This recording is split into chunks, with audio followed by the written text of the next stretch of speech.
Hello, എല്ലാവർക്കും പുതിയൊരു വീഡിയോയിലേക്ക് സ്വാഗതം. ഇന്ന് എങ്ങനെയാണ് നെയ്യ് ഉണ്ടാക്കുന്നതെന്നാണ് ഞാൻ ഷെയർ ചെയ്യുന്നത്. മാതുക്കുട്ടിക്ക് നമ്മൾ ഇപ്പോഴും വീട്ടിലുണ്ടാക്കുന്ന നെയ്യ് തന്നെയാണ് കേട്ടോ കൊടുക്കുന്നത്. ഒരു മാസമായിട്ട് നമ്മൾ പാൽപ്പാട് ശേഖരിച്ച് വയ്ക്കുന്നുണ്ടായിരുന്നു.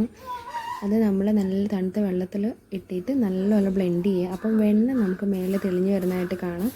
ആ വെണ്ണ നമ്മളെടുത്തിട്ട് നല്ലപോലെ ചൂടാക്കാൻ വയ്ക്കുക. ഇതിനിടയ്ക്ക് നമ്മളെ ഹെൽപ്പ് ചെയ്യാനായിട്ട് മാതുക്കുട്ടി വന്നിട്ടുണ്ടായിരുന്നു. ആൾ ഫോണും തട്ടിയിട്ടു. എന്നിട്ട് നമുക്ക് കിട്ടിയ വെണ്ണ നമ്മൾ അടി കട്ടിയുള്ള നല്ലൊരു പാത്രത്തിലേക്ക് ഇട്ട് കൊടുക്കുക.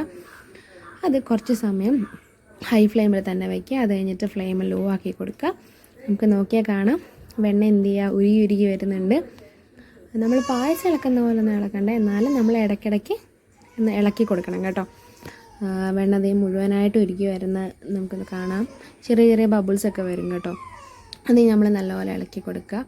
ഇടയ്ക്കിടയ്ക്ക് മാത്രം ഒന്ന് ഇളക്കി കൊടുത്താൽ മതി.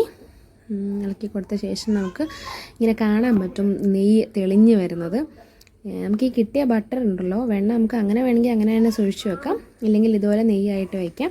അപ്പം ഏകദേശം നമ്മുടെ വെണ്ണ മുഴുവൻ ഉരുക്കി കഴിയുമ്പോൾ ഇതുപോലെ തിളച്ച് പതഞ്ഞ് മേലേക്ക് വരും കേട്ടോ. അത് കഴിഞ്ഞ് ദേ ഈ കാണുന്ന ബ്രൗൺ നിറത്തിൽ കിട്ടിയ ഇതാണ് ഫ്രഷ് നെയ്യ് എന്ന് പറയുന്നത്. ആ നെയ്യ് നമുക്ക് ഒരു ഗ്ലാസ്സിലേക്ക് അരിച്ചെടുക്കാം. നമ്മൾ സ്റ്റീലിൻ്റെ അരിപ്പയാണ് കേട്ടോ ഉപയോഗിക്കുന്നത്. പ്ലാസ്റ്റിക് ഒക്കെ ആണെങ്കിൽ അപ്പം തന്നെ ഉരുകി പോകും. നമ്മൾ ഗ്ലാസ്സിലേക്ക് എടുത്ത് മാറ്റി വെച്ചിട്ട് സൂക്ഷിച്ച് വയ്ക്കാം.